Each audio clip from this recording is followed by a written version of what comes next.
What's good, y'all? Today I wanted to talk about something that I think is really interesting, which are cars that seem expensive, but aren't. Now, I want you to think of a scenario. Imagine you're Billy, and you're 28. Off to an atrocious start already, I know. And your 10-year high school reunion is coming up. There's a problem though, because you told everyone at graduation that after high school, you were gonna make it. You were gonna be an entrepreneur. You're gonna go out there and make big racks. And when you pull up to the reunion, you'll have money, drip, and a nice luxury sports car. The issue is that if we fast forward to now, we can see that exactly none of that has happened. You're a manager at the same fast food joint you've been at since high school. Your closet consists of your work uniform and a bunch of sweatpants and old t-shirts, and your car is a Hyundai Accent. Okay, so there's a couple different options of what you can do here. You can either show up and just be honest about your life, you can simply not go, or you can do the smart thing and make up an entire facade and lie to all your classmates and fool them into thinking that you are actually living this high-end successful lifestyle that you said you would. Now, we gotta think quick because that high school reunion is coming up fast. Let's see, you said you'd be an entrepreneur. That's easy, just lie and say you invented the care peeler or something. Okay, drip, just go to Ross or Marshalls or something and pick yourself up a Tommy Hilfiger shirt or Polo Ralph Lauren shirt and some khakis and you're good. Now we just gotta figure out the car. There's no way you can pull up in the Accent. Sure, you can say something like, yeah, I just feel like spending a lot of money on a fancy car doesn't make sense when this gets the job done, or I'd rather invest my money into my business or other things that matter. But we're here to impress people, okay? We need something flashy that'll give off that vibe of exclusivity. We just need to get our hands on a car like that. The most obvious option would be to ask a friend to borrow their car, but you don't have any friends with a nice car. Matter of fact, you don't even have any friends at all, so that option is off the table. You could rent a car, but anyone could just spot the rental license plate and it's over with. You're gonna have to somehow figure out how to buy a nice car. And lucky for you, I have a little secret that can help you out. When anyone thinks of a flashy luxury sports car, we immediately also think money, and rightfully so. I mean, these are expensive cars. And most of the time, people will associate any car with the brand name of a high-end car maker with being expensive, even used cars of that same brand. And it's because of this that most people don't actually know the true value of the used cars in this category. Because I mean, why would you? If someone doesn't have the ability to just walk into a Porsche dealership and leave as the owner of one, which is most people, then you're probably not thinking about what the used price of one of them would go for, because you can't afford it. But what if I told you that there are high-end luxury cars and high-performance sports cars that you can get for the same price or less as a brand new Toyota Camry XSE? But first things first, we're gonna have to get rid of that Hyundai. You could probably get like 6 to 8K out of it, something like that. We can actually work with that. We are going to have to lower our expectations here at the start though. There are some cars here that we can actually buy outright for that price range or use the money as a down payment. So we're gonna try and keep things within a reasonable realm in the beginning and see how thin we can stretch our credit score as we go. But let's start off with a max budget cap of around $15,000. We're gonna start off with something very light, something very familiar. When you think of a nice car, the first thing you think of is probably an Audi, a BMW, or Mercedes. If we tone it down a little bit and look for something a little more aged, you'll be surprised to find out that these cars aren't actually worth very much if you land at the sweet spot. There's a year range for these cars that I think is a sweet spot where they're modern enough where they still look like fancy pricey cars, but are old enough to fit within our budget. The 2007 to 2015 model years of the Audi A4, BMW 3 Series, and Mercedes C-Class are a perfect example of a nice car that most regular people can afford. If you can afford something like a 2019 Toyota Camry, you can afford one of these. Now, of course, the mileage, condition, age, and trim level are all factors that determine how much you'll be spending. And, you know, there is a reason why most of the cars in this video are as worthless as they are, but we're not going to think about that right now. We just want to impress the morons at the high school reunion. With that said, the high performance versions of these cars aren't completely out of the question yet, but right now we're just focusing on the bare minimum. You can pick yourself up a 2015 BMW 328i, Mercedes C300, or Audi A4 for around 10K, and those are the newer ones. If you really want to get crazy with the age and mileage, you can find one of the previous generations for 5, 4, or even 3 grand. Now again, they're not cheap for no reason, and ones that are in better condition will start to get close to that 15K mark, but we're not going to think about that right now. You can sell that Hyundai you have right now, pick one of these up, and use the leftover money to fix the car if it breaks down. So honestly, I think you're good to go. If I am being honest though, car guys will see one of these and know they're not worth anything, but most regular people still think these are expensive. This is now the 3rd video in a row that I mentioned my personal car, and I swear that it's not intentional, but it's just perfect for this topic. I had a few friends assume that my car was expensive when I bought it because it's a BMW and a convertible, and even when it got rear-ended, one of the dudes that was involved thought he had the cheapest car there because me and the guy who hit me both had BMWs, and he was in an 8th gen Toyota Camry. He was very shocked when I let him know that I only paid $5,300 for my 335i. That's right, my 2-door convertible luxury sports car was 5,300 bucks. Granted, it had 120k miles when I bought it, but the previous owners had taken really good care of it, keeping up with the maintenance and repairs. And yes, it was clean title when I bought it. But you get the idea. These cars do a good job of fooling people because of the badge and name associated with them. Maybe this isn't enough though. Let's be real. We've all seen those kids in high school that are in a much more fortunate situation, and their parents probably got them one of these cars as their first car. It might be a little hard to fool one of them if you pulled up on one of these. You could spend a little more money and go as high as 25k and pick yourself up a decent M3, S4, C63 AMG, but non-car enthusiasts will look at these two cars and think that they're the exact same thing. Plus, these cars are everywhere. Yes, these may be luxury brands, and brand new these were expensive, no doubt, but they're not exactly uncommon. They're not gonna turn heads wherever you go. We need something a little more flashy, a little more exotic. There's a couple more brands that I think when most people hear, they think big money. And in all fairness, that could be because these cars aren't very common. You won't see these on the road as much as an Audi, Beamer, or Benz, but I'd say they're at about the same level. For this, we gotta leave Germany for a little bit and travel to another country that has quite the history in high-end exotic sports cars. Italy. Now there's two brands I want to mention, but the first one I think is the less valuable of the two, which is Alfa Romeo. Alfa Romeo is kind of a weird brand to me because they're an automaker that I have a lot of respect for because of their history in motorsport, and they have made some really cool cars in the past. But these days, I feel like they try really hard to portray themselves as a high-end luxury brand when really they're kind of like at the same level as like Volvo. Now, I'm not saying Volvos are low-quality cars. Their newer models are definitely very nice cars, but they're not exactly what you would think of when you think about a luxury car maker. Modern Alfas have a tendency to massively depreciate in a very short amount of time. The Alfa Romeo Giulia would be their equivalent of a 3 Series A4 or C-Class, but you can find a newer Giulia with less miles than those three, and it would cost you the same or even be cheaper. And let's be honest, aside from the very foreign-sounding name, these aren't exactly flashy. Even the Quadrifoglio, which would be their equivalent of like a S4 or M3, still looks very average and honestly looks almost exactly the same as the base model. We'll have to shift our focus to another Italian maker that does have a more prestigious image. But we're gonna have to bump up our max budget a little bit more from the 10 to 15k to 20 to 35k range. We'll still be bouncing around prices, and I'll still mention cars that you could get for less than 20k, but I'm just raising the bar a little bit for how far we can go. At this price range, we're still able to get a reasonable car loan that I think a decent amount of people would still be comfortable or are able to get. If you were to buy a brand new Honda Accord, Toyota Camry, or any other regular cheap sedan, you'd be spending about the same or even more than what you would for some of these. But anyway, the brand I'm about to talk about is Maserati. There's definitely some really cheap Maseratis that you can get. The one that immediately comes to mind is the 5th gen Quattroporte. The thing is though, the earlier model year versions of this car are known for having issues, but hear me out. This is a good thing. The facelift models, the 08 through 2012 ones, fixed the unreliability that the earlier models had, but the reputation of the car had already been so badly tainted by this point that these aren't even worth that much. So you can pick yourself up a flashy, Italian, high-end luxury sedan with a Ferrari drive V8 that the president of Italy used as the official vehicle for transportation for 12k. Now if you want something a little newer, with 2 less cylinders, the Ghibli is about the same, with newer ones like this 2019 still being around 22k. But alright, as much as these cars are fancy and have a name tied to them that has that executive car connotation, we gotta start talking about stuff that's a little more sporty. Luckily, Maserati has something like that too, the Gran Turismo.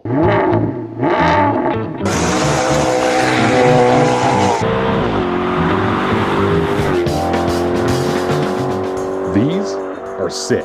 I personally think these are very cool cars. They're beautiful in my opinion, luxurious, and have that same Ferrari drive V8 that's in the Quattroporte. This car looks, feels, and sounds like an exotic sports car, because it is. These cars were expensive at one point when they were still within the dealership's boundaries, but since Maseratis lose like half their value the second they pass the sidewalk, you can pick yourself up one of these for around 25k today. If you want a real low mileage one or an MC Stradale, we start to get into the 35 to 50k range, but we're not there yet. Honestly, these cars are kind of a steal for what you get. And I guarantee you, if you pull up anywhere in one of these, people are gonna think you're living good. And I understand why, because one of these brand new went for around 150k, which is honestly just so crazy to think about. Please, never buy a Maserati new.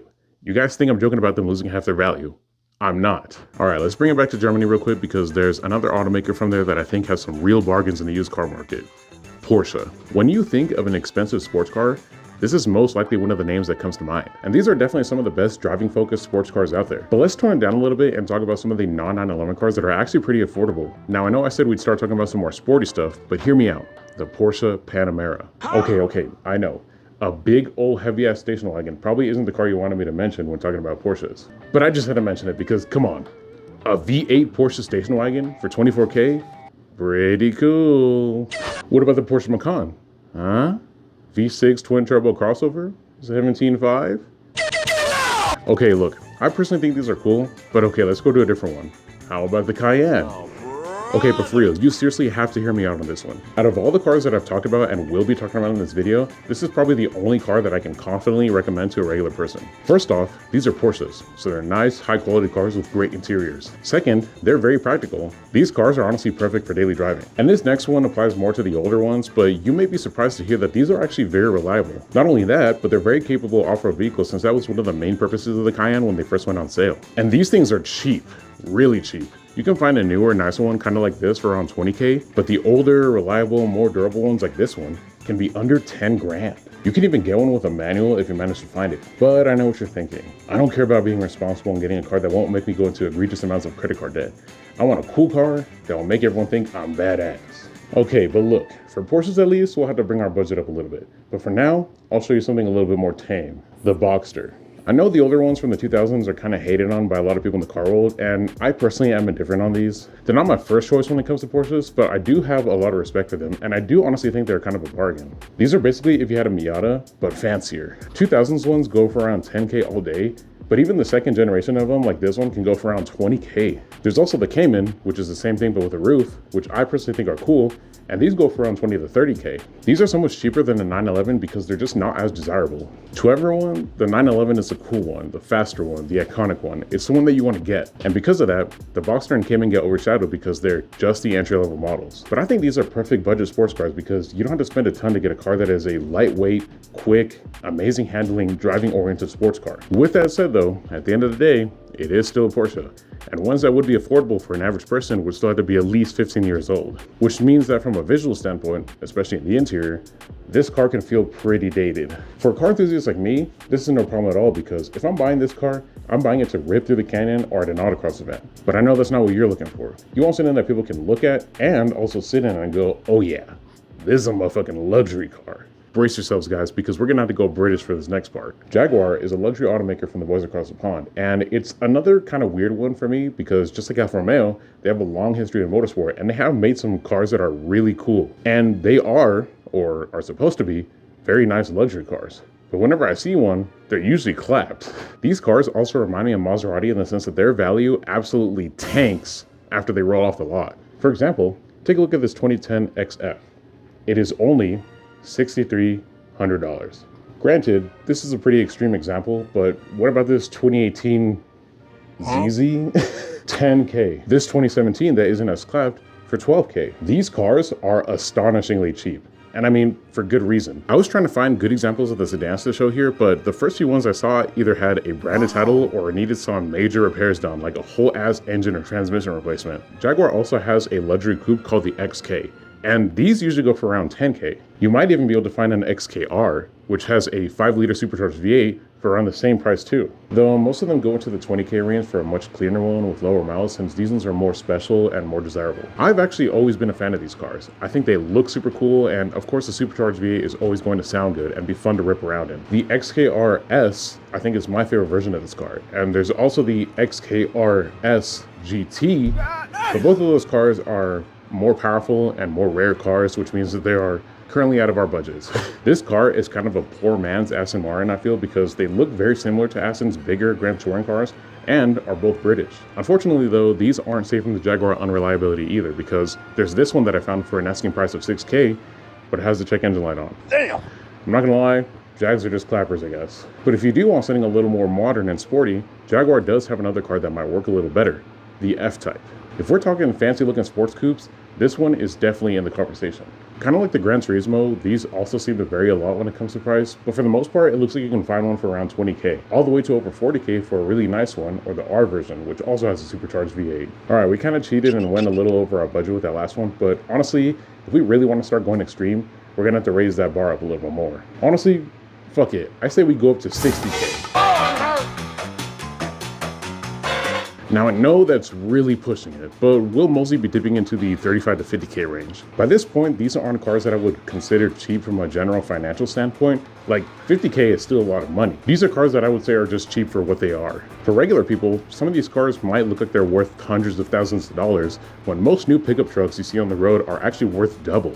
We're going to be jumping back and forth between a few of the brands I've already mentioned and bring up some other ones too. We're starting to get into the real luxurious, real sporty realm now. We're staying in the UK a little bit longer to talk about Bentley. In terms of quality and luxury, I think we can all agree that Bentleys are definitely way up there. I wouldn't say they're quite at the same level as Rolls-Royce, but they're definitely way above the three major German brands. The mid to late 2000s Continental GT is a high-end, extremely luxurious coupe with a twin-turbo W12. These have lots of torque, and the quality of the interiors is top-notch. And even though the technology in them might be kind of outdated compared to today's standards, anyone can still sit in one of these and feel like they're in a 5-star hotel. And you can get one for around $20,000. Now granted, this is one with over 80K miles, but here's one with just over 40K miles for 30 grand. Here's another one for 30K. Honestly, these are a steal.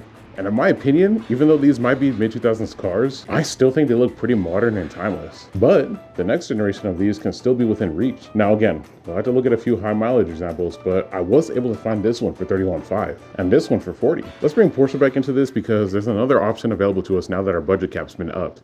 The 911.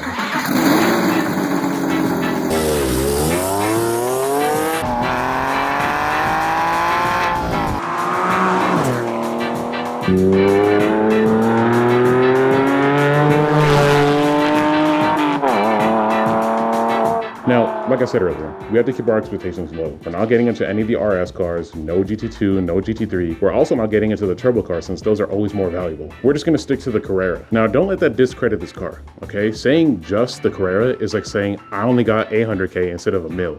You're still getting a lot. The 996 and 997 Carreras are everything that I said about the Boxster and Cayman, but on crack. These have more power and have more space, which makes them a little more practical. And if you go with the 997 generation, which is my second favorite 911 generation, you'll get a car that's more modern and has a better interior. And these 996 and 997 Carreras usually go for around 30 to almost 50K. And maybe, just maybe, if you're lucky and manage to find one, you can even get yourself an early 991 for 50K. But there's another brand that I think out of everything I've mentioned so far, one of these is something that I would actually be stupid enough to buy. Aston Martin.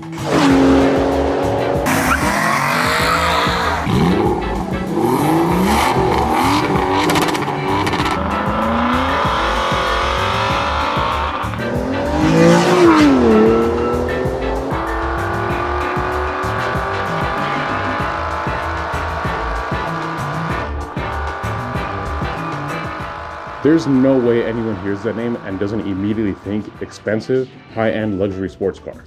It's a James Bond car, bro. I love Aston Martins.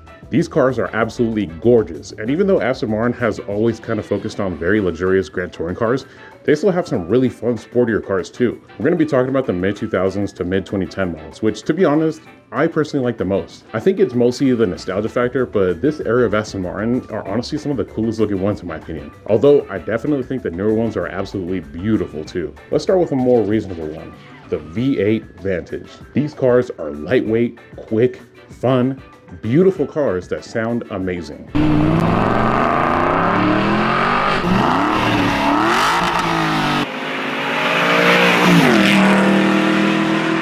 And you can get one with a manual transmission. Any Aston Martin is going to turn heads no matter where you go, and this car is definitely no exception. And yet, you can get one for the same price as the highest trim-level Honda Accord, or even less, because you can find these for around 35 to 45K. Let's say you want to step it up though. Let's say you want to get my most favorite Aston Martin, the big ass, long ass, V12 powered two-door Grand Tourer that is the DB9.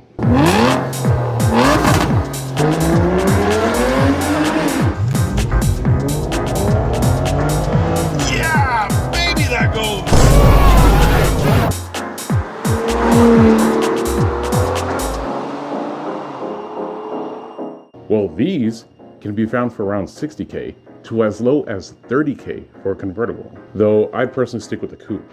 Now, I will say that there are definitely a lot of question marks regarding the reliability of the DB9, But I can say for certain that the V8 Vantage is actually pretty reliable. Many people who have owned this car say that these cars really haven't given them much trouble. Doug DeMuro, who is an automotive journalist here on YouTube, used to own one of these. He's taken it across the US twice, put 20,000 miles in it in a year, and aside from some of the things he had to replace because the car had been sitting for so long, it didn't give him much of a hard time. So even though I'm an idiot and would still take the DB9, a manual V8 Vantage is what I would recommend. And honestly, just like the Cayenne, I would actually consider this car to be a reasonable purchase. I'd even say it's probably the biggest steal in this entire video. The best way I think I could describe getting one of these would be like getting a British version of a Corvette. And in my opinion, and I know this is gonna ruffle some feathers, a cooler version. I'm sorry, you can't change my mind.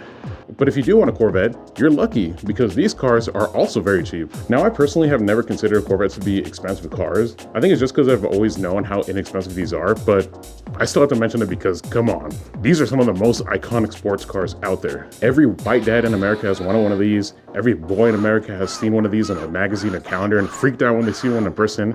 And every girl in America has either seen or had a pink one in a Barbie doll set. I know I just said I think the V8 Vantage is a cooler car, and that's still true. But that doesn't mean I don't think Corvettes are super cool too. These are still fast, super torquey, fun cars with a big old V8. And all these cars are super affordable. You can find a C3, C4, C5, C6, and even C7 for less than $30,000. These cars are another one that I would consider to be a very reasonable choice. They look good, they're fast and fun to drive, and they're also very reliable since they have, of course, the very famous and highly respected LS engine. Not to mention there's parts for these everywhere, and you can take one of these to any Chevy dealership to get them worked on if you don't already work on it yourself. Of all the cars I've talked about so far, I'd put this second in cars I'd recommend only because the Vantage is a more luxurious and exotic of a car. But you still definitely can't go wrong with a Corvette. Okay, now here's an interesting one. Let's say you want a Corvette, but maybe one that's a little more classy. Like if a Corvette was wearing a tuxedo. Well, thankfully, we can look over to another car brand, which is basically all of Chevy wearing a tuxedo. Cadillac. Cadillac has a lot of cool cars that I like. And because they're GM cars, the drivetrains on them are very solid. The only downside I'd say is that because they're GM cars, the interiors on a lot of the 2000s models leave a lot to be desired. That is actually the time period of the car that I'm about to talk about. Now, like I said, imagine taking a C6 Corvette and putting it in a tuxedo and replacing the 6-liter LS with a not so cool 4.6-liter Northstar V8. I'm talking about none other than the XLR. I have always thought these are so cool looking. It's like if Cadillac made a concept for a supercar, which is actually not too inaccurate to say because the styling is actually based off of the Evoque show car from 1999. And looking at the two makes this obvious. Unfortunately, this was still kind of the era where Cadillac's main demographic was retired old men that live in a beach town. So aside from the very exotic styling and the fact that they share the same chassis as a C6 Corvette, they're not that sporty. Hey guys. So I actually got this wrong. When I was trying to find pictures of the chassis to put on this part, I came across a forum post that actually was discussing this topic, and it turns out that the XLR actually doesn't share its chassis with the C6 or any Corvette at all. This car came out in between the C5 and C6 Corvettes, so this is its own thing basically, but it's similar to the Corvettes because of course it's still a GM company making a car that is a two-door convertible, so of course there's still going to be similarities between the two, but this is its own thing. It doesn't share a chassis. Okay, let's get back into it. They're also all hardtop convertibles. Like there was never a coupe version offered. And to some people that might be a con, but if we're talking from a pure head turning standpoint, this actually kind of plays pretty well into that. And despite these not being seen very often on the road, they're actually not that hard to find for sale. And these often go for around 20K or less. Oh, dude, I need to shit. You what? Please cut that out, editing track. Please. I'm begging you. But it's not hard to find some that are even cheaper. I'd recommend going for the XLR V, which has a supercharged 4.4-liter Northstar V8 and 120 more horsepower. And the best part is, these are worth about the same as the base model, which is honestly shocking to me because just about all the cars in this video have a high-performance version of the car that is usually more valuable. These are very uncommon and very cool looking in my opinion. Though I don't know much about the reliability on these, especially with that Northstar V8. But I definitely had to include this car in here since most people probably don't even know what this car is. Okay.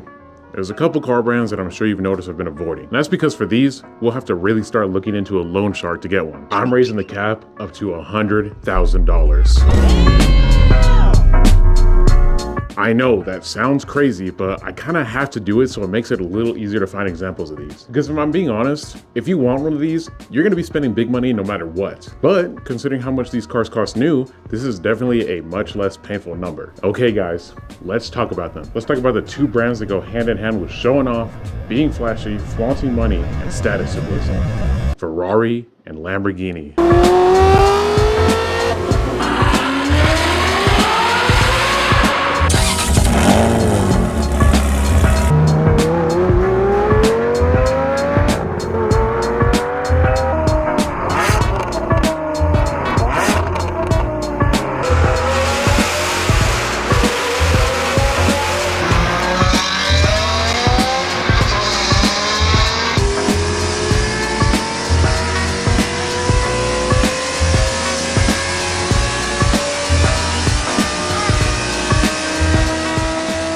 I don't think there's anything I have to say about these. We all know the deal. But you'd be very surprised to find out that yes, it is possible to get one for under 100K. We're obviously not going to talk about any of the flagship models. No big V12s, no fancy door operation. Instead, we'll be focusing on the entry-level models. Let me show you the Ferrari 360 Modena. Mid-engine, V8, naturally aspirated Ferrari that you can get with a gated manual. Ooh, I said it.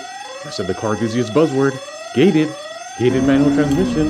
Ooh. But for real though, you can actually manage to get yourself one of these for about $80,000. Now I know, that is a lot of money, but let me remind you that these cars are worth less than a brand new GMC Sierra Denali Ultimate. Nice. But Track, those are all convertibles. I want a coupe.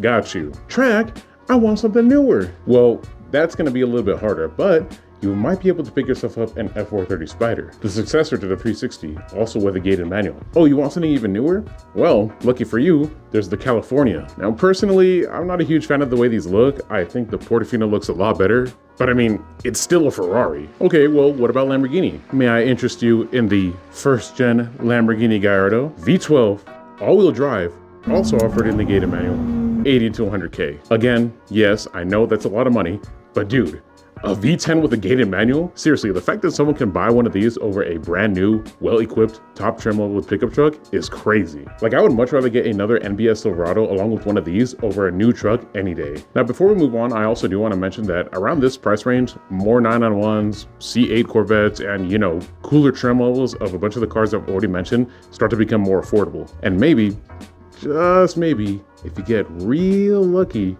you might be able to find a McLaren MP412C. But okay, let me bring it back down for a second. We're starting to get a little too extreme with the prices. How about another car that in my opinion is one of the coolest cars out there, and one that looks absolutely insane. If you pulled up to the reunion in one of these UFOs, you'll definitely stop everyone in their tracks. The Audi R8. Absolutely beautiful car that in its day pioneered a lot of tech. You know how just about every single car on the road these days has daytime running lights? Yeah, this car started that. And this is also the halo car that cemented Audi as one of the titans in the luxury car world. The original R8 that came out in 2009 came with a 4.2 liter V8, and you guessed it, was offered with a gated manual transmission. These cars from a power and speed perspective are considered sports cars, but purely from a visual standpoint, I'm sure most regular people would see this car and think it's a $1 million exotic supercar. And how much can you find one of these for? $50,000. Now granted, a good amount are in the 60 to 70K range, but it's definitely not hard to find one for less than 60. Now, if we talk about the V10 models, well, those get a little pricier, with the law also being in the 60 to 70K range. And I've even seen these go up to like 80K plus. But let's bring it back down once again, because I couldn't finish this video without mentioning another insane car from the States. The absolutely massive 8-liter V10 engine, manual only, rear-wheel drive monster of a machine, the Dodge Viper.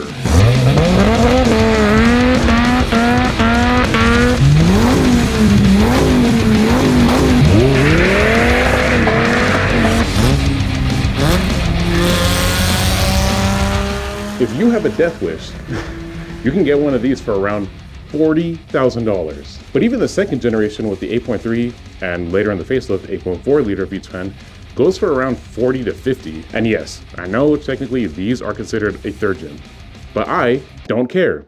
I'm calling it a second. This is a facelift.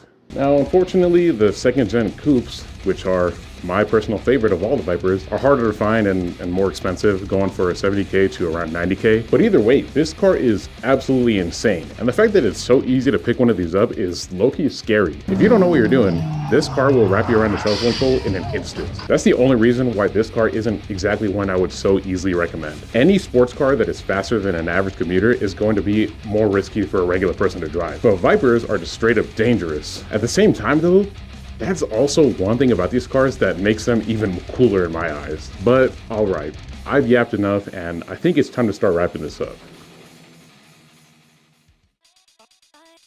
So what did we learn here today? I'd say that 1, I spend way too much time on Facebook Marketplace, and 2, it's really easy to make a really dumb decision. A lot of these cars are cheap for a reason, and most of the time it's reliability. For luxury cars, it's like the manufacturers focus so much on the interior being fancy that they forgot that the car also has to be able to drive. And high performance cars tend to break all the time because most of the people that buy them never drive them enough for the manufacturers to get a real good idea of how to make them last a long time. Another very important factor that comes into play too is the actual cost of ownership. Some of these cars may be very cheap up front, but once you add in stuff like insurance, maintenance costs, and how much you'll be spending on gas for some of these due to having a big engine with lots of power and a driver with a heavy foot, you start to notice that maybe this car isn't that cheap. There's also lots and lots of other really cool and surprisingly cheap cars that I would have loved to include here. Like a few that come to mind are the V10 powered E60 M5, the Lotus Elise, the Lexus ISF, the Alfa Romeo 4C, the Cadillac CTS-V, etc. We'd be here all day if I kept going. And the more I browse through some of these, the more I'm tempted to sell the Virga and take out a fat loan on VB9. So, biggest takeaway from all this? Fuck the high school reunion, bro. Just stay home. All right, see y'all later.